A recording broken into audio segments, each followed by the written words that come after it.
All right, so you're here with us because something pretty major just happened on the world stage, and you want to understand it. Like right now.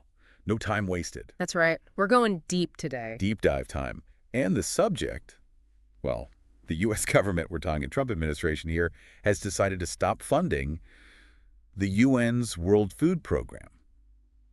WFP for short. Yeah, the WFP, this isn't just some random UN agency, I mean, this is it. This is the group that gets food to people when everything's gone wrong. War, famine, disasters, the works. It's the lifeline. Yeah. Literally. Uh-huh. For millions. We're going off the most up-to-date reports we've got. And honestly, the reaction has been intense. Totally. And this isn't some theoretical policy debate. This is real. Like right now, this is going to hit people hard. People who are already in terrible situations, war zones, unstable regions, the places that are already struggling. Absolutely. It's immediate. So what's got everyone so shocked? The speed of it.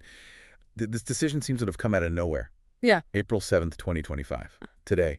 And from what we can tell, the WFP had no clue this was coming. It's like someone just yanked the power cord on a life support machine, And you can see it in how the WFP is reacting publicly. They put out a statement on X. They're thanking the U.S. for past support, sure, but you can read between the lines. It's a plea. They're desperate. This could stop them dead in their tracks in some of the worst humanitarian crises on the planet. And when you look at the list of countries where aid's being cut, it's chilling. Afghanistan, Syria, Yemen. We're hearing there are 11 others, too. These aren't just names on a map. We're talking millions and millions of people who rely on these programs for their very survival. Deep.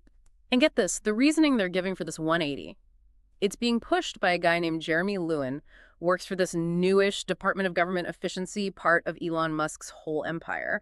What they're saying is it's for the convenience of the U.S. government and, you guessed it, saving money. Convenience, really. That word just sounds so off when you think about the potential disaster this could cause. Like, look at Syria.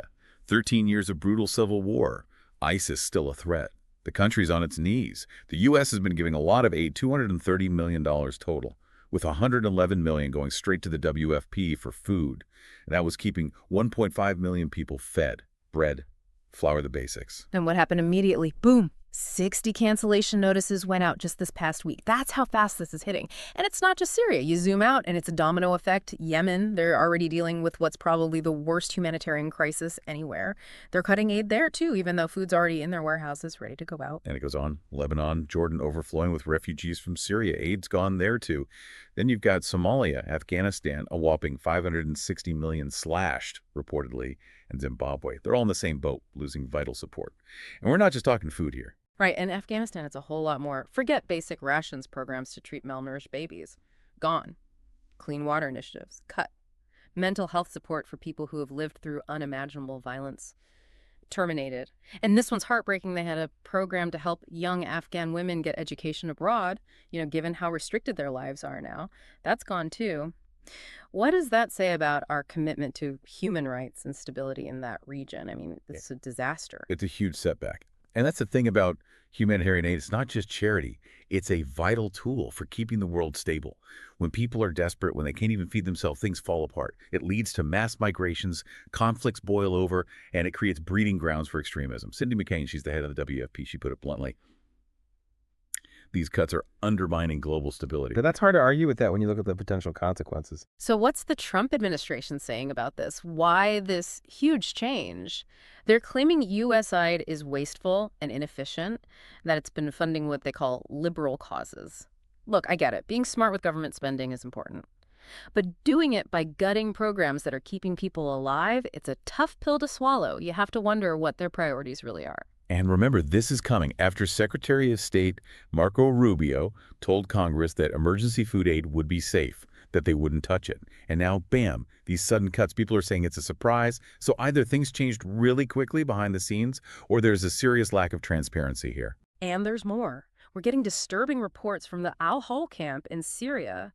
That's where they're holding a lot of people suspected of being involved with ISIS and their families. They cut off aid there. And that led to essential services shutting down food, water. The whole place could have exploded.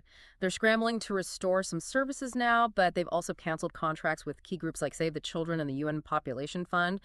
They were providing vital mental health services and care for women and children. It's a mess. It's a dangerous situation, and we need to remember the U.S. has been the WFP's biggest backer. Last year, they gave almost half of the WFP's total funding, $4.5 billion out of $9.8 billion. That's a lot of money. And now it's gone. Poof. Other countries are going to have a really tough time filling that gap. The WFP's ability to function globally is seriously at risk. And what's the WFP doing about it? They're pleading with the Trump administration to reconsider, to put the money back. They're saying this could lead to a humanitarian catastrophe unlike anything we've seen in a long time. And they're right. This is a very real threat. This isn't some abstract problem. It's happening now, today.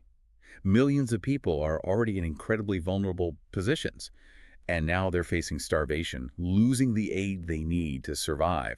This is dire. It really makes you think, doesn't it?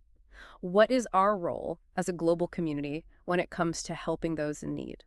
What will the impact of these cuts be in the long term, not just for the people directly affected, but for the stability of the world as a whole?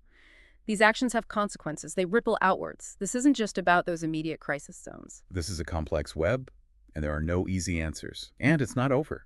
This is a developing story. Stay informed. Keep digging into this. Think about the connections. Human well-being, Yeah. global stability, they're tied together. And decisions like this, they affect us all. Absolutely.